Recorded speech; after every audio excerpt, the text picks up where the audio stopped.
guys, and all 20 women ran away. Actually, no, 19 women ran away, because she's still here. The reason she's still here is because she dug herself in a hole and couldn't get out. So she's really vexed right now. And she's sitting there thinking, why is this dude taking pictures of me? Because it's illegal to dig that. You don't have a mining license. So it's actually illegal. But anyway, she took me, I didn't get a chance to talk to her, but I took the picture and I gave her what must have been the equivalent of about 2 or 3 quid. She was over the moon dancing and all the 19 women ran back. Yeah, they wish they'd stayed and got the 2 quid, didn't they? Right, oh, that's a picture of Samphia. But let me just go back in terms of the mining, I won't put it on here. But in terms of mining in Samphia, in Mansa, sorry, 2,500 acres of mining land, if you can imagine, and for them it's not ridiculous amounts, but from our vantage point, that's a lot of land, it's a huge space.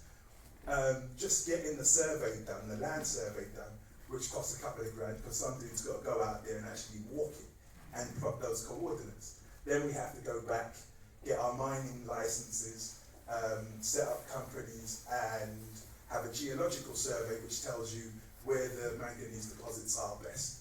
If you're digging with real machinery, you need to know where you're going to plant those machines to get what you've got to get. But we actually have, as I said, 2,500 acres of that land already. When I was out there, we took some samples to the mining department when we went to register the land, basically to say to them, okay, this is what we've been given. We took a letter from the chief. This is what we've been given, so we're here to register, no problem. What they wanted to do was, okay, before you get into all that, registering for mining, let's test your samples and see if you've got something. You needed about over 31% to have a viable mine. The samples we took, which are somewhere in this, these are wonderful pictures of Samphia. I'll show you my samples first. Where's my samples? Oh, there you go. There's my samples. So that's me at the mining department with my samples. It needed to be over 31%. It actually came back at 66%. Yeah, really, so that in itself, when I said it to you, they knew it was good mining land they were giving us, but that's really good. It's a really good space, and we're working with this right now. We've already applied for our mining license. We've set up next level mining in Zambia, and these things are already on the road. So we're not talking about something that we're not working on, we're not planning with, and we're not doing. Sorry, you said they gave it you?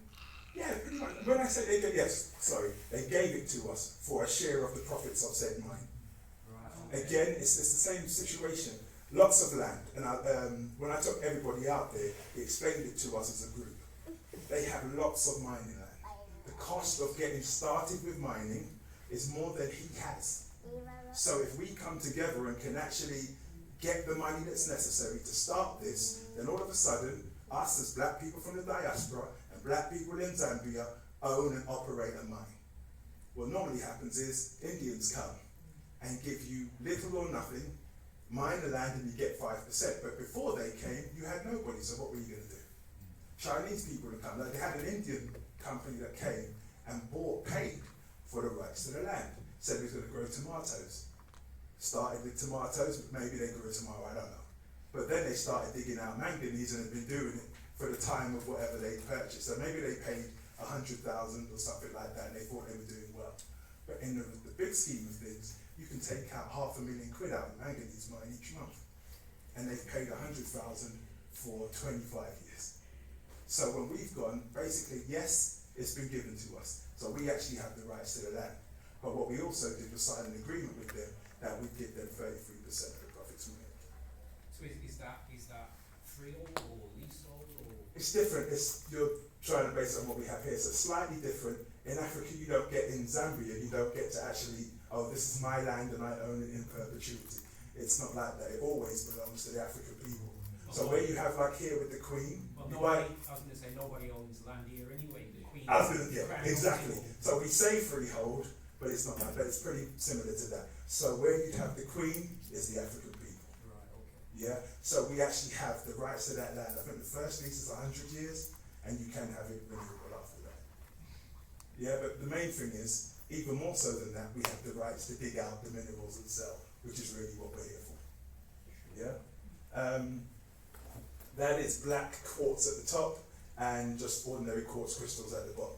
It's not as lucrative as the manganese, but it's on the land too. So that's all of us. Let's go back a bit. So, where was I? I was telling you about mining. Okay, so let's deal with that. This is the Samphia spot I was telling you about. Now, you've had a couple of chances to go through it, but don't it feel like the Caribbean? Yeah, this is where we're going to go for R&R. And the team went out there for a couple of days. This water is calm as it looks, so it is really calm. It's a lake. You can actually walk out maybe 100 yards into that, and it just be up to this. So we're sitting like way out here somewhere, just sitting on the sand at the bottom. It's really nice. So we've been offered some land around that spot, but we haven't decided what we're going to do, if we're going to take it or not yet. But we were offered some spaces around there. Okay, so let's get into some of the business. Although we want to build homes, we have to make it sustainable. How do we make it sustainable? We have to have money coming in. So we're looking at things like tourism with the Samphia area, mining, as we've just spoken about, construction and agriculture. We already set down quite a bit of construction equipment, and we started our construction already. So right now, we're in the process of doing 2 different projects. We're building some roadside drainage, and we're doing a boundary wall for someone just outside of Lusaka. So we've got construction projects that we're working on at the moment. When I go back, we're going to begin with our agricultural plans, and the mining, as I said, is already in motion. But at the moment, we're really still dealing with a lot of paperwork for that. With agriculture, we're looking at fish farming, livestock. Again, it's food, clothing and shelter, and food being the first one. Most of us have not become vegetarians yet. So we will need to have fish, chicken, goats and cows. Not everybody, I mean, there's other ways of doing stuff, but we want to do that. We want to grow our own food. It's so important. You can't really be free and call independence or anything like that, and you can't feed yourself. It's impossible.